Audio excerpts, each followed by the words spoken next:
नमस्कार किसान भाइयों। अर्ली ब्लाइट, लेट ब्लाइट और बैक्टीरियल ब्लाइट, ये ब्लाइट के तीनों प्रकार ही ये प्रकार अलग अलग है, तो इसकी ट्रीटमेंट भी अलग अलग होगी। लेकिन कुछ किसानों को इसकी पहचान न होने के कारण ये कुछ किसी भी ब्लाइट की दवाई किसी भी ब्लाइट के ऊपर डाल देते हैं, तो अंधेरे में तुक्का लग गया तो आपकी फसल बच भी सकती है, लेकिन अगर ना लगा तो आपका नुकसान होना तय होता है। तो इसी नुकसान से बचने के लिए आज हमने आपके लिए ये वीडियो बनाया है, तो इस वीडियो को अंत तक ध्यान से जरूर देखिएगा। और हाँ, ब्लाइट से बचना है तो वीडियो को पहले लाइक भी करना पड़ेगा। और ज़्यादा देर ना करते हुए, मैं हूं दिव्यराज और आप देख रहे हो अन्न निर्माता। चलिए शुरुआत करते हैं आज के वीडियो की। तो शुरुआत करते हैं अर्ली ब्लाइट के पहचान से। तो अल्टरनेरिया सोलानी के नाम की जो फंगस है उसी की वजह से ही अर्ली ब्लाइट का इन्फेक्शन हमारे फसलों में होता है। तो इसे अर्ली ब्लाइट कहने का कारण इतना ही है कि इसका इन्फेक्शन होने के बाद तुरंत उसके सिम्टम हमारे फसलों के ऊपर दिखाई देते हैं, इसलिए इसे अर्ली ब्लाइट कहा जाता है। तो अभी हम ये जानते हैं कि अर्ली ब्लाइट हमारे फसल में कब आता है। तो अर्ली ब्लाइट आने के लिए आपको 30 डिग्री सेल्सियस के नीचे का तापमान लगता है और 60 से ऊपर ह्यूमिडिटी यानी कि आर्द्रता लगती है, तभी आपके अर्ली ब्लाइट का इन्फेक्शन आपके फसल के ऊपर होता है। तो आर्द्रता यानी कि ह्यूमिडिटी यानी जो हवा में बाष्प का प्रमाण यानी कि पानी का प्रमाण होता है उसे हम ह्यूमिडिटी या आर्द्रता कहते हैं। ये कंसेप्ट आप क्लियर कर लीजिएगा।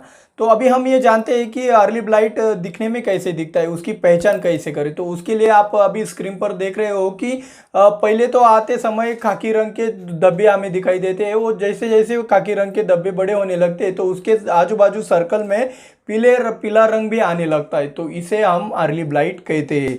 तो जितना ज़्यादा टेम्परेचर बढ़ता है तो उतना ही ज़्यादा अटैक अर्ली ब्लाइट का बढ़ जाता है। तो मेरे हिसाब से आपको अर्ली ब्लाइट की पहचान समझ में आ चुकी होगी।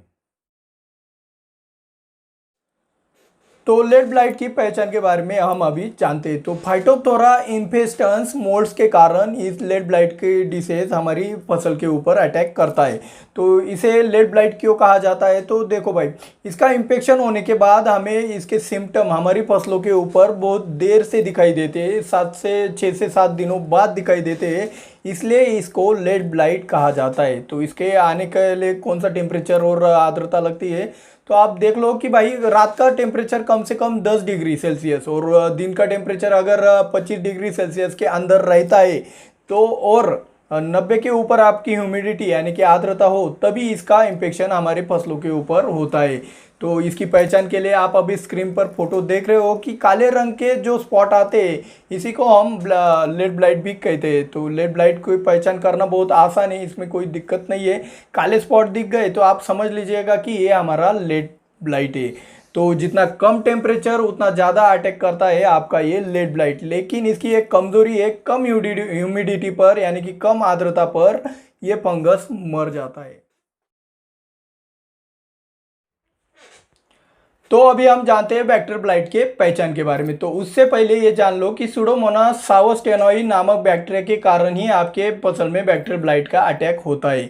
तो बैक्टीरिया से होने वाला रोग है, इसलिए इसे बैक्टीरियल ब्लाइट भी कहा जाता है। तो अभी हम जानते हैं कि ये कम से समय पे हमारी फसल पे अटैक करता है। तो आपके फसल में अगर 25 डिग्री सेल्सियस से लेकर 35 डिग्री सेल्सियस तक अगर टेम्परेचर यानी कि तापमान हो और 60 से 80 से ऊपर आपका ह्यूमिडिटी यानी कि आर्द्रता हो, तो ही बैक्टीरियल ब्लाइट आपके फसल के ऊपर अटैक करता है। तो इसकी पहचान के बारे में आपको जानने के लिए आप अभी स्क्रीन पर एक फोटो भी देख रहे होंगे। तो उस फोटो में हमने आपको एक बात पता चलती है कि अर्ली ब्लाइट के और बैक्टीरियल ब्लाइट के सिम्टम आपको एक जैसे ही दिखाई दे रहे हैं, लेकिन अर्ली ब्लाइट और लेट ब्लाइट में एक छोटा सा अंतर है कि आप देखो, एक पत्ते पर अर्ली ब्लाइट के सिर्फ 1 या 2 या ज़्यादा से ज़्यादा 3 धब्बे आपको दिखाई देते हैं, लेकिन बैक्टीरियल ब्लाइट में ऐसा कुछ नहीं है। तो बैक्टीरियल ब्लाइट में आप देख रहे होंगे कि बैक्टीरियल ब्लाइट में एक छोटे छोटे आकार के कई स्पॉट आपको दिखाई देते हैं। तो अभी आपको बैक्टीरियल ब्लाइट और अर्ली ब्लाइट में कुछ अंतर दिखाई दे रहा है, तो वो ऐसा है कि अगर आपको पत्तियों के ऊपर 1 से 2 या 3 तक स्पॉट दिखाई देते तो वो अर्ली ब्लाइट है, और ज़्यादा स्पॉट दिखाई दे रहे आकार में छोटे वाले तो आप समझ लीजिएगा कि आपके फसल के ऊपर बैक्टीरियल ब्लाइट का अटैक हो चुका है। तो एक बात और मेंशन करना चाहूँगा कि जितने भी जितने भी ब्लाइट के प्रकार है, उन ब्लाइट के प्रकारों में ये बैक्टीरियल ब्लाइट वाला सबसे हानिकारक और सबसे तेज गति से हमारी फसल को तहस नहस करता है। तो बैक्टीरियल ब्लाइट की पहचान आपको समय पर आने से, आप उसका कंट्रोल भी समय पर कर लोगे तो आप इस नुकसान से बच सकते हो। तो ब्लाइट के ये तीनों ब्लाइट कौन कौन सी फसलों में आते हैं, इन फसलों के नाम मैं अभी कुछ उदाहरण के लिए आपको बताता हूँ। कुछ टमाटर, मिर्च, आलू, मक्का, धान, नींबू वर्गीय फसलें, प्याज, लहसुन, सोयाबीन, शिमला मिर्च, तरबूज, खरबूज, ऐसे बहुत सी फसलों में ब्लाइट की समस्या आती है। तो इन तीनों में से कौन सा भी ब्लाइट होता है तो आपको उसकी पहचान करने के बाद ही उसके ऊपर आपको ट्रीटमेंट देना है। तो अभी हम जानते हैं ब्लाइट के कंट्रोल के बारे में। तो सबसे पहला उपाय ये है कि आपको आपके फसल में नाइट्रोजन की लेवल कम रखनी है। खराब मौसम में ऊपर से बारिश पड़ रही है या फिर आपका ह्यूमिडिटी लेवल भी ज़्यादा है ठंड के दिनों में, तब भी आपको नाइट्रोजन कम रखना है आपकी फसल में। ज़रूरत के हिसाब से ही नाइट्रोजन दे, वरना ज़्यादा नाइट्रोजन की वजह से भी आपकी फसल के ऊपर ब्लाइट की समस्या आ सकती है। दूसरा उपाय है कि खराब मौसम में आप ज़्यादा से ज़्यादा टॉनिक का इस्तेमाल ना ही करें तो आपके फसल के लिए अच्छा रहेगा। तीसरा उपाय ये है कि आपकी पत्तियां कोमल ना रखें, उसको रफ बना के रखें, मजबूत बना के रखें। तो वो कैसे किया जाता है इसके ऊपर मैं वीडियो बना दूंगा। और चौथा उपाय ये है कि आपके फसल में आप सही से वाटर मैनेजमेंट करके रखें, यानी कि आपको जो फसल के ऊपर पानी देने का तरीका आपको सीखना चाहिए आपके ज़मीन के हिसाब से, मतलब वाटर होल्डिंग कैपेसिटी के हिसाब से। तो पांचों उपाय हमने अर्ली ब्लाइट के ऊपर कुछ फंजीसाइड बता रहे हैं तो उसके ऊपर है। तो उसमें एक स्कोर आता है, quanta, एक्रेसियो, Domar, फॉलिक्योर, cysteine, Luna, buyer का बोनस आता है। नीटियो जैसे फंजीसाइड का इस्तेमाल आप अर्ली ब्लाइट को कंट्रोल करने के लिए और प्रिवेंटिव में भी इस्तेमाल कर सकते हो। और छठा उपाय हमारा लेड ब्लाइट कंट्रोल करने के लिए है। तो लेड ब्लाइट कंट्रोल करने के लिए आप रिवर्स, रनमैन, करजेट, एक्रोबैट, जैम्प्रो, इक्वेशन प्रो जैसे फंजीसाइड का इस्तेमाल आप लेड ब्लाइट कंट्रोल करने के लिए कर सकते हो। सातवां उपाय हमें बैक्टीरियल ब्लाइट कंट्रोल करने के लिए है। तो बैक्टीरियल ब्लाइट कंट्रोल करने के लिए कोनिका, स्ट्रेप्टोसाइक्लिन, बैक्टीरियानाशक, ब्लू कॉपर जैसे बैक्टीरियासाइड का इस्तेमाल आप बैक्टीरियल ब्लाइट कंट्रोल करने के लिए कर सकते हो। अभी खास बात जानने से पहले एक छोटा सा इंट्रो जरूर देखिएगा।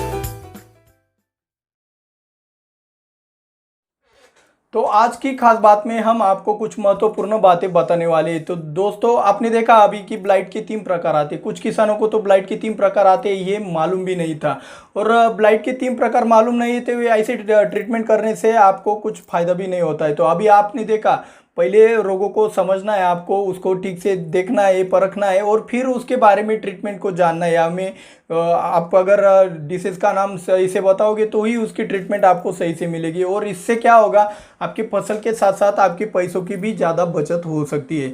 तो मेरे हिसाब से ब्लाइट के साथ साथ डाउनी मिल्ड्यू की भी समस्या बहुत बढ़ जाती है। तो वो आने से पहले ही उसके बारे में कुछ सीक्रेट हमने आपको हमारे एक वीडियो में बताए। वो वीडियो देखने के लिए आप इस वीडियो पे क्लिक करके आप वो वीडियो देख सकते हो।